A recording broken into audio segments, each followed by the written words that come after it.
Hello everyone, welcome to my YouTube channel Learn GSP with Mahesh. Today I wanted to share two interesting facts about BigQuery. So before I show you the BigQuery the facts, right? If you are in the beginning stage of your learning about BigQuery, definitely this fact is a interesting fact. And for folks who are already expert in BigQuery, right? I would say for them this would be a very simple fact. So let's get into the demonstration. All right, we are in a GCP web console, specifically in BigQuery console. So this is a query which I'm going to use today for the demonstration purpose to show the two facts which I wanted to show. The first fact, before we understand the first fact, right, we should have this understanding about BigQuery. BigQuery is basically a columnar data store, meaning each column are stored as a separate files. So that is an important thing that makes BigQuery a true columnar data store. So this is a very important requirement for a data warehouse, and BigQuery fully satisfies that. So now with that understanding, if you come to your tables and put something like this, so currently if you see I'm only querying one column. So if I just click on this table details, there's a public data set. You should see one two three around five columns are there in this table. Now I'm specifically querying a column called as name. If I just query that, if I just put that column, right, I'm going to process around 62.9 MB of data. Now keep an eye on this number, folks. If I just change this to star, meaning I'm querying all the five columns, the amount of data which I'm going to process will definitely increase. If this number increases, your billing will increase. So that's one of the important reasons in many of the best practices you will see never ever put star, select star in BigQuery is what most of the people will suggest you. That is the main reason. And the reason is because it's a columnar data store. So now we know the background, right? Now come back to the same query. Now assume you're putting select column name followed by the table, all those details. Now, when you're doing this programmatically via some Python code or something, right? By mistake, if the person puts the same column multiple times, it can happen. Mistakes can happen. So when you put something like that, right, BigQuery immediately shows you a message that duplicate columns are not supported. Now, you may say, I would say, this is a very good feature which Google has tried to put. Now, they don't need to do these things extra stuffs. So if you put two times, it's going to be two times your cost is what they could have told easily, but they have went one step ahead and made it more customer friendly, more user friendly when they have built such a validation part. So they say duplicate columns are not allowed. So if you still proceed further and try to run it right, it will throw you an error. Now, I guess most of us know if you get a error when you are querying, you will not be charged for that query. So this query is not even charged.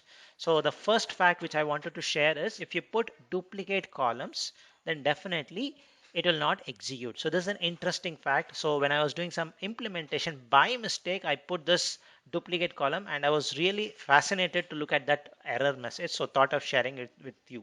So this is the first fact. So let me remove this back. It should go back to validation. So now let me copy this query, launch my Cloud Shell. So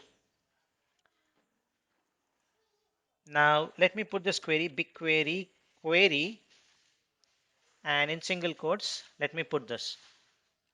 Yeah. So the query which ran successfully fine in our web console, let's see whether the same query will execute in terminal or not. And if you see, I have just copy pasted it.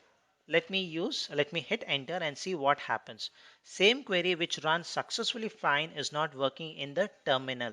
The reason is the dialect. So this is the second interesting fact which I wanted to share. So whenever you are using something, executing a query in the UI, right, the default dialect is standard. This is the standard dialect. So the SQL dialect which is automatically enabled or set in the UI is standard one.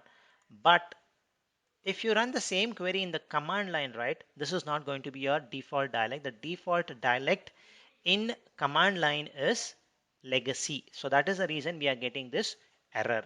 Now, how can I overcome this? So two options I can say.